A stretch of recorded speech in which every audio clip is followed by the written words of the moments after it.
ತಟ್ಟೀಸರ ಹಲವು ಸಾಧಕರ ಊರು. ತಟ್ಟೀಸರ ಅಂತಾಪಚ್ಚಿ ಅಂದರೆ ಸುತ್ತಮುತ್ತಲಿನ ಹಿರಿಯರು ಕಿರಿಯರು ಎಲ್ಲರಿಗೂ ಗೊತ್ತಿದ್ದು.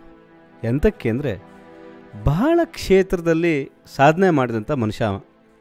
ಶ್ರೀಧರ ಗುರುಗಳ ಕೃಪಾ ಕಟಾಕ್ಷದಿಂದ ತಟ್ಟೀಸರ ಮಹಾಬಲೇಶ್ವರಪ್ಪಚ್ಚಿ ಹಾಗೂ ಗೌರ್ಚಿಕ್ಕಿಯ ಮೊದಲನೇ ಮಗನಾಗಿ 1954 ಫೆಬ್ರವರಿ 5ನೇ ತಾರೀಕು ಅಂತಾಪಚ್ಚಿ ಹುಟ್ಟಿದ. ಅಷ್ಟರ ನಂತರ ಅವನ ತಮ್ಮ ಪದ್ದಾಪಚ್ಚಿ ಹಾಗೂ ಅವನ ತಂಗಿ ಇಂದಿರತ್ಗೆ. ಪದ್ದಾಪಚ್ಚಿ ಹಾಗೂ ಅಂತಾಪಚ್ಚಿಯವರ ಬಾಂಧವ್ಯ ರಾಮ ಲಕ್ಷ್ಮಣರಂಗೆ ಯಾವತ್ತೂ ಬೇಜಾರು ಮಾಡ್ಕೊಂಡಿಲ್ಲ, ಒಟ್ಟಿಗೆ ಇದ್ದಿದ್ದ.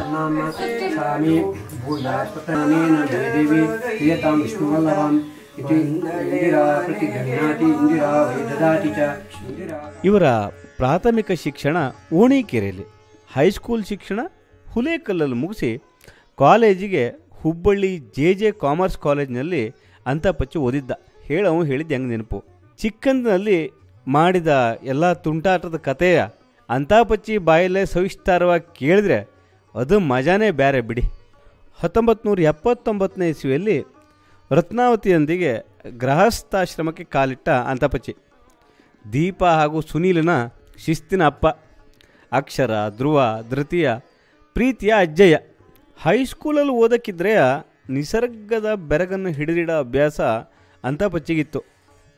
1968ನೇ ಇಸ್ವಿಯಿಂದ ಫೋಟೋಗ್ರಫಿ ಶುರು ಮಾಡಿದ ಅಂತಾಪಚ್ಚಿ ಸಾವಿರಾರು ಜನರ ಮದುವೆ ಫೋಟೋಗ್ರಫಿ ಮಾಡಿಕೊಟ್ಟಿದ್ದ. ಸಾವಿರಾರು ಜನರ ನೆನಪುಗಳನ್ನು ಸುರಕ್ಷಿತವಾಗಿ ಇಟ್ಟುಕೊಟ್ಟಿದ್ದ. ಅದಲ್ಲದೆ camera repair, lens cleaning, lens box ತಯಾರಿ ಮೊದಲಾದ್ದು ಅವನ ಜೊತೆಗೆ ನಡ್ಕೊಂಡು ಬಂತು. ಇವತ್ತಿಗೂ ಎನ್ನು ಮದುವೆಗೆ ಅಂತಾಪಚ್ಚಿಯ ಫೋಟೋಕ್ಕೆ ಬಂದಿದ್ದ ಹೇಳಿ ನೆನಪು ಮಾಡಿಕೆಂಬವು ಭಾಳ ಜನ ಇದ್ದ. ಇವರ ಪ್ರತಿಯೊಂದು ಚಿತ್ರನೂ ಒಂದು ದೃಶ್ಯ ಕಾವ್ಯನೇ ಆಗಿತ್ತು. ಬರೀ ವ್ಯಾವಹಾರಿಕ ಛಾಯಾಗ್ರಹಣ ಅಷ್ಟೇ ಅವ್ರ ಕೆಲಸ ಆಗಿತ್ತಿಲ್ಲ.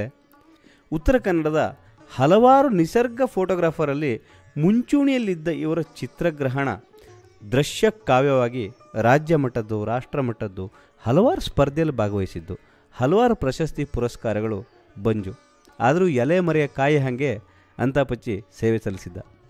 2015ರಲ್ಲಿ ಫೋಟೋಗ್ರಫಿ ಅಸೋಸಿಯೇಷನ್ನಿಂದ ಅವರ ಜೀವಮಾನದ ಸಾಧನೆಗೆ ಸನ್ಮಾನ ಮಾಡಿದ್ದ. ಅವರ ಕಲಾತ್ಮಕತೆ, ಸಮಯ ಪ್ರಜ್ಞೆ ಈಗಿನ ಯುವ ಛಾಯಾಗ್ರಾಹಕರಿಗೆ ಮಾದರಿ.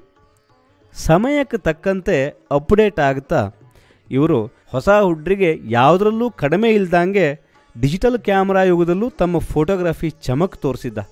ಅವರ ಪಕ್ಷಿ ಪ್ರೇಮ ಪ್ರಶಂಸಾರ್ಹ. ಎಂದೂ ಪ್ರಾಣಿ ಹಿಂಸೆ ಮಾಡದೇ ಇದ್ದವರಿಗೆ ಪಕ್ಷಿಗಳು ಅಂದರೆ ಮಕ್ಕಳಷ್ಟೇ ಮುದ್ದು.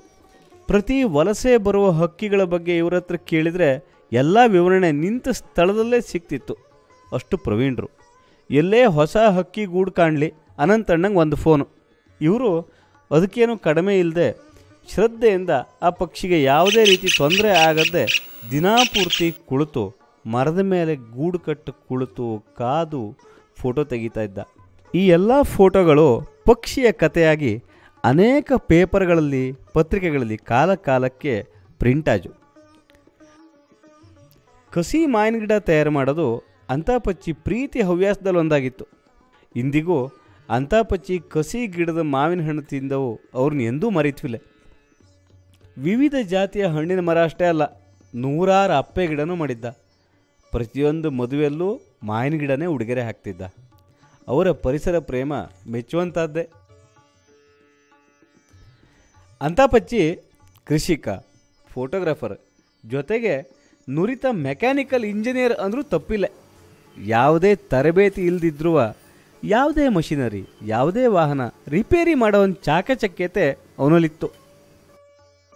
ಅಂತಾಪಚ್ಚಿ ವಿಷಯದಲ್ಲಿ ವಯಸ್ಸು ಜಸ್ಟೇ ನಂಬರ್. 63ನೇ ವರ್ಷದಲ್ಲೂ ನಿಂಜಾ ಸ್ಪೋರ್ಟ್ಸ್ ಬೈಕ್ 120 ಕಿಲೋಮೀಟರ್ ಸ್ಪೀಡಲ್ಲಿ ಹೊಡಿತಿದ್ದ.